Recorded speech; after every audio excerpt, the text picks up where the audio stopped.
is very important. People don't think about that.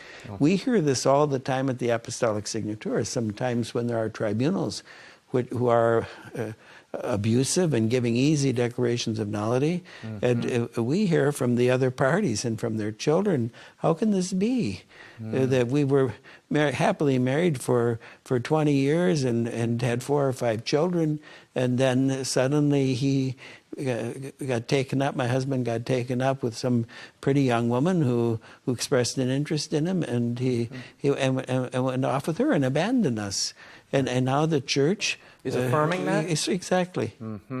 This annulment question, the process of, as you say, declaration of nullity, which is the official term, not an annulment. Because we're not canceling something that exists. And to annul has 2 senses. You can have the sense that there is something there and you're just wiping it out. You're annulling it. Or it can mean that you're declaring null. So the strict term is to declare null in the sense that we study based on an objective documentation. We study a marriage, and if it's demonstrated that in fact the marriage was null, then we declare it so. Right. But we didn't make the marriage null. The marriage was null, and we simply are declaring it. And that in itself is not an easy reality for people to face, but they understand it then. Now, Cardinal Kasper has called this nothing more than a canonical construction. He says that it's a Catholic way of divorce in a Catholic way and a dishonest way. That's really offensive because this is a process which has developed along the centuries to respect the truth about marriage. It's a process that's very carefully articulated. If you wanted to read a really beautiful appreciation of the marriage nullity process, in 1944, Pope Pius XII gave a talk to the Roman Rota, the Tribunal of the Roman Rota, in which he sets forth the beauty of the nullity process in the way it gets to the truth about the claim that a marriage is null, so that the parties can really be in peace, and that the declaration of nullity serves their good and is not in any sense a kind of Catholic divorce. But the Cardinal makes this statement. He said, well, these aspects of the nullity process are not of divine law. Of course they're not. But it is of divine law that the Church has to have a process, a means of verifying objectively and with moral certitude a claim of nullity. And protecting the justice for both parties. That's of divine law. And the Church, people are now talking about some kind of an administrative process, or that people just go and visit their parish priest and he'd assess the situation. That's not adequate. And what priest would want to take that kind of responsibility himself? No good priest would. Now, this is a difficult process. I mean, on one level it is. On another level, it's been done so often and for so long. The Church is very adept at using it. But the complexity of this annulment process, the interview of witnesses, you can contest it. The second confirmation, which is something I'd never heard of before. Well, which is very important in order to keep a check on the process, and also a consolation to those judges in first instance. They know that they do their best, they make a judgment, but they have the consolation knowing it's going to be reviewed on a second level, so that if any way they miss something, it will be caught and corrected. And so the fast pass to an annulment would be a very bad idea. That is iniquitous, because it presents itself as some kind of good or nice thing for people, and it may be true, it may not be true, but you don't, when you come to marriage, you don't fool around with maybe. You have to arrive as best you can at the truth of the situation and make a judgment, and the process is as complex as are the situations that lead to a marriage breaking up. Now, the Synod was to consider the whole annulment process. This was part of the discussion. I imagine it will still be part of the discussion. Will you, as head of the Signatura, be part of that aspect of the conversation in the Synod? Yes, we all have the opportunity to speak for 4 minutes or 5 minutes. I'm not sure how long it will be. And then we also take part in the discussion groups. And obviously my duty, I'm a member of the Synod as the prefect of the Supreme Tribunal, and my duty will be to point to the truth about the marriage nullity process. If I may say one more thing about that, We study, and the Signature has, since 1968, has had this, the supervision of tribunals. We study all of these situations, and our conclusion is the difficulty is not the process. With the process, it's with lack of people who are prepared to carry it out properly.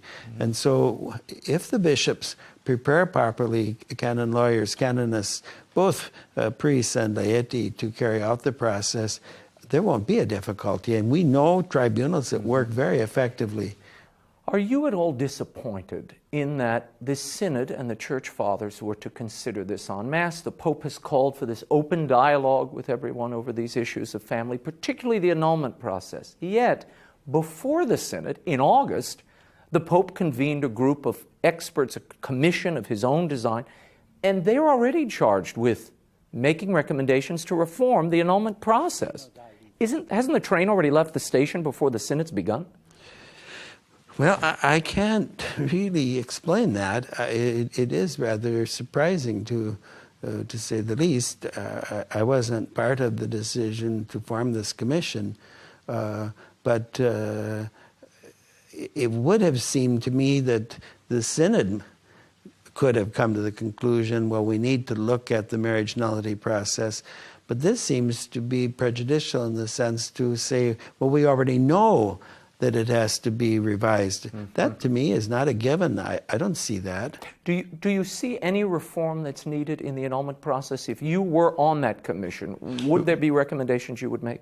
I would. If there were, they would be very few and very small.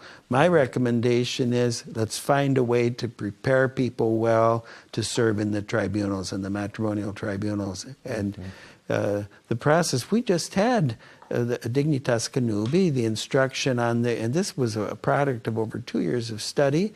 The Code of Canon Law, the 1983 Code of Canon Law, reviewed the whole process for the declaration of nullity of marriage. We need to implement these documents and not this legislation that we have, and not be going off trying now to come up with some form of process or no process at all, which won't be true to the Church's long experience or tradition in handling these situations. Let's look for a moment at the Synod itself. There's a lot of confusion about what this is. Most of this is playing out on the front pages of the papers of the world and in news broadcasts, and that's frankly a very bad conveyor of this kind of complexity, history, and doctrine. Talk to me about the nature of this Synod, and are you concerned that some are viewing this, Cardinal Casper has been very frank about this, that this is sort of a renewal of Vatican II. It's like a reopening of the Second Vatican Council, in that these issues that were once taboo, or indeed were to be no longer discussed under the previous two popes, we're now opening once more. Does that concern you and the way it's playing out in the media? Oh, absolutely. I've used the term that the Synod has been hijacked by the media, but we have to take in the Church a good deal of responsibility for letting that happen and not getting out the clear message with regard to the Synod. Mm-hmm. But let me put it this way.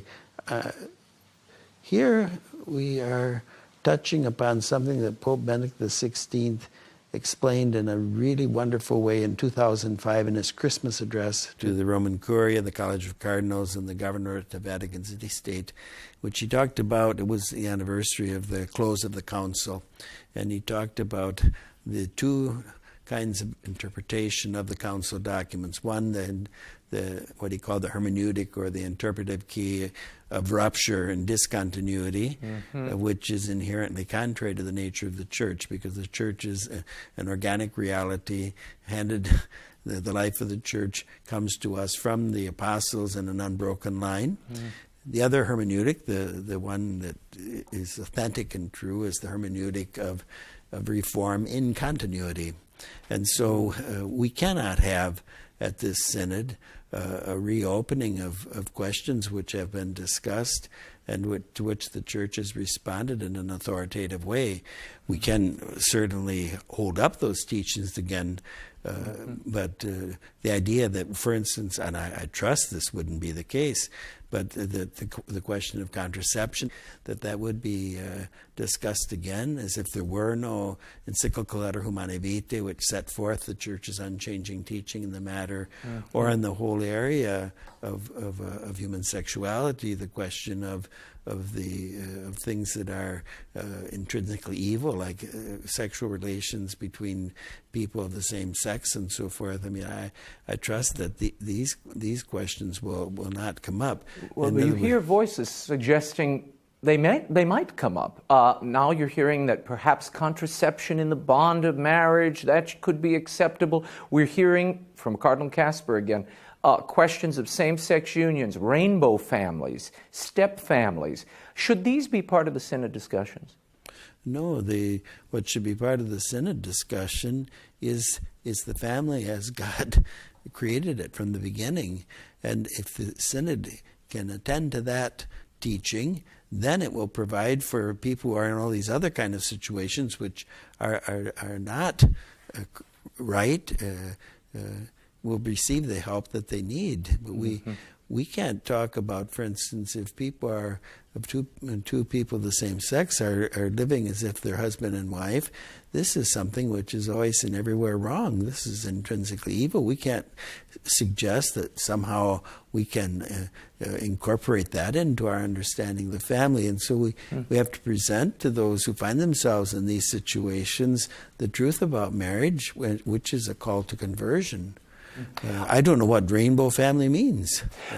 Final question. You have been on the headlines here for many, many weeks.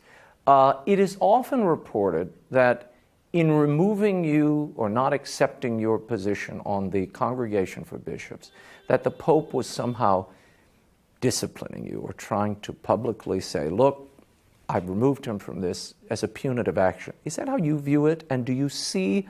Did you interpret it that way for your outspokenness on this, Canon 915, and other matters? No one has a right to be on these congregations. The Pope freely appoints. And so I was surprised to be taken off the congregation in the sense that I believed that I was working effectively there and certainly trying to serve. But I accepted it. The Holy Father never said anything to me about it, that one way or another, that he was trying to show his displeasure with me or whatever. So I don't know. I can't respond to it other way than to say I just simply have accepted it and have gone on with... Continued your work. Exactly, do what I have plenty to do, and I tried to keep at it. And obviously the appointment of bishops is one of the most serious responsibilities in the Church. It was a weighty one, and I just pray for that process, because the Catholic Church, by its very nature, depends on worthy shepherds. Your recommendations to those who are looking in on this process, watching the Synod, what would your advice be to them? What do you hope they take away from this whole quasi-public discussion of family and the issues attendant to it? What I'm hoping is that the Church's really rich and beautiful magisterium with regard to marriage and the family will be brought to light again and held up. I think, for instance, of the encyclical Casti Connubii of Pius XI. I think of Familiaris Consortio. I think of Humanae Vitae. There's just a whole body of wonderful teaching on marriage and the family, and so I really hope that the Synod will draw us all to go back and to plumb again the depths of that teaching. Remaining in the Truth of Christ, including the chapter on the annulment process by Cardinal Burke, is available from Ignatius Press at bookstores everywhere and through the EWTN Religious Catalog.